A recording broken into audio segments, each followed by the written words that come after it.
ಶವ ಹೂತಿಟ್ಟ ಪ್ರಕರಣದಲ್ಲಿ ಈಗಾಗಲೇ SIT ಟೀಮ್ ಏನಿದೆ ಇವತ್ತು 7ನೇ ಪಾಯಿಂಟ್ನಲ್ಲಿ ಏನು ಮಣ್ಣು ಅಗೆಯುವಂಥ ಕಾರ್ಯಾಚರಣೆ ಮಾಡ್ತಾ ಇದೆ. ಈ ಬಗ್ಗೆ ಈ ಸ್ಥಳಕ್ಕೆ ಮೈಸೂರಿನ ರಾಜ್ಯ ರೈತ ಸಂಘಟನೆಗಳು ಆಗಮಿಸಿರುವಂಥದ್ದು. ಮಾತಾಡ್ಸೋಣ ಸರ್. 6ನೇ ಪಾಯಿಂಟಲ್ಲಿ ಒಂದಷ್ಟು 12 ಮೂಳೆಗಳು ಸಿಕ್ಕಿರುವಂಥದ್ದು, ಮೂಳೆ ತುಂಡುಗಳು ಈಗ 7ನೇ ಪಾಯಿಂಟ್ನಲ್ಲಿ ಆಗ್ತಾ ಇದೆ. ಸೊ ಇದೆಲ್ಲ ಗಮನಿಸಬೇಕಾದ್ರೆ ತಾವೇನು ಏನು ಹೇಳ್ತೀರಿ ಸರ್?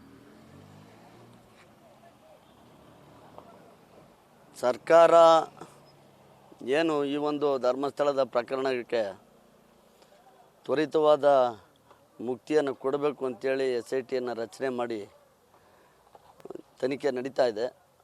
ಅನಾಮಿಕ ವ್ಯಕ್ತಿಯ ಒಂದು ಸೂಚನೆಯ ಮೇರೆಗೆ ಏನು ಸ್ಥಳಗಳನ್ನು ಗುರುತಾಕಿದ್ರು ಆ ಸ್ಥಳಗಳಲ್ಲಿ ಉತ್ಖನನ ಕಾರ್ಯ ನಡೀತಾ ಇದೆ.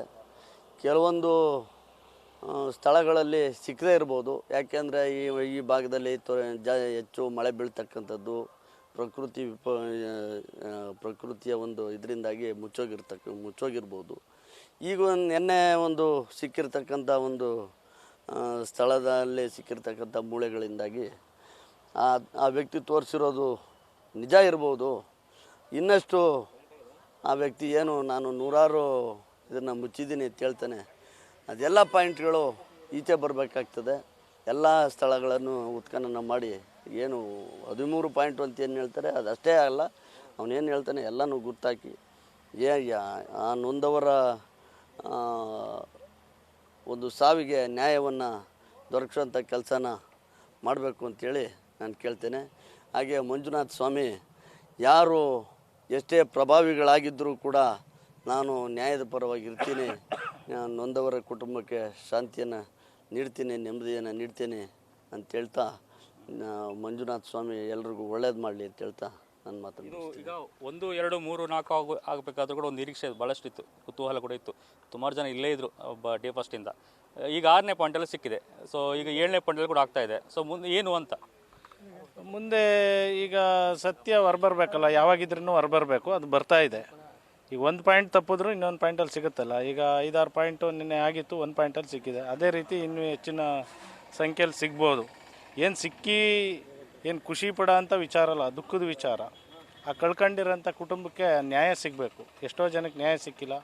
ಪ್ರಪಂಚಾದ್ಯಂತ ಈಗ ಏನು ಸೌಜನ್ಯ ಕೊಲೆ ಪ್ರಕರಣ ಹೆಸರು ಮಾಡ್ತು, ಸದ್ದು ಮಾಡ್ತು. ಈಗ ಸದ್ಯದಲ್ಲಿ ಈಗ ರಾಜ್ಯ ಸರ್ಕಾರ SIT ತನಿಖೆ ಆರಂಭ ಮಾಡಿರೋದ್ರಿಂದ ಅದಕ್ಕೊಂದು ಬೇಗ ಮುಕ್ತಿ ಸಿಗ್ಬೋದು ಈ ವಿಚಾರಕ್ಕೆ ಅಂತೇಳಿ ನಮ್ಮ ಒಂದಿದು ಅಭಿಪ್ರಾಯ. ಏನು ಒತ್ತಾಯ ಅಂದರೆ ಸಂಘಟನೆ ಇಲ್ಲಿ ಮೈಸೂರಿಂದ ಬಂದಿದ್ದೀರಿ, ಸೊ ಇಲ್ಲಿ ಇರ್ತೀರಾ ಹೇಗೆ?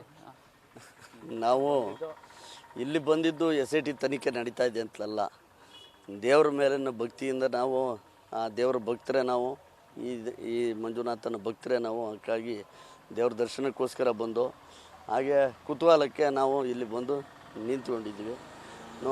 ನಿನ್ನೆ ಏನು ಸಿಕ್ಕಿದೆ ಅಂತೇಳಿ ನಿನ್ನೆ ರಾತ್ರಿನೇ ನಾವು ಬಂದಿದ್ದು.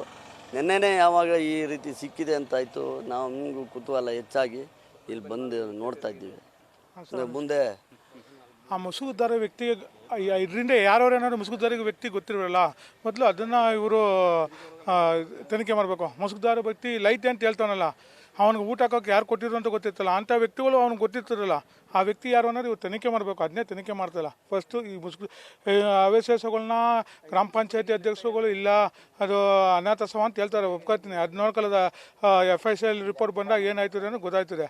ಆದರೆ ಪ್ರಥಮ ಆ ವ್ಯಕ್ತಿ ಯಾವ ಮುಸುಗುದಾರ ವ್ಯಕ್ತಿ ಅವನೋ ಆ ವ್ಯಕ್ತಿ ಈ ಅವಶೇಷಗಳ ಹಿಂದೆ ಯಾರಿದ್ರು ಅನ್ನೋದು, ಯಾವ ಗಣ್ಯ ವ್ಯಕ್ತಿಗಳಿದ್ರು ಅನ್ನೋದು ಅವನು ಯಾರ ಹೇಳ್ಬೋದಲ್ಲ, ಅದನ್ನ ಹೇಳೋಕ್ಕೆ ತನಿಖೆಯಲ್ಲಿ ಅದನ್ನ ಮೊದಲು ಇವರು ಇದು ಮಾಡಬೇಕು ಅಂತ ಕೇಳ್ಕೊತಾರೆ. ಇದಿಷ್ಟು ರಾಜ್ಯ ರೈತ ಸಂಘಟನೆ ಒತ್ತಾಯ. ಕ್ಯಾಮರಾ ಪರ್ಸನ್ ಮಹೇಶ್ ಜೊತೆ Parikshit Shet, news first Mangaluru. News first ನಿರ್ಭೀತಿಯಿಂದ ನಿಮ್ಮ ಪರವಾಗಿ.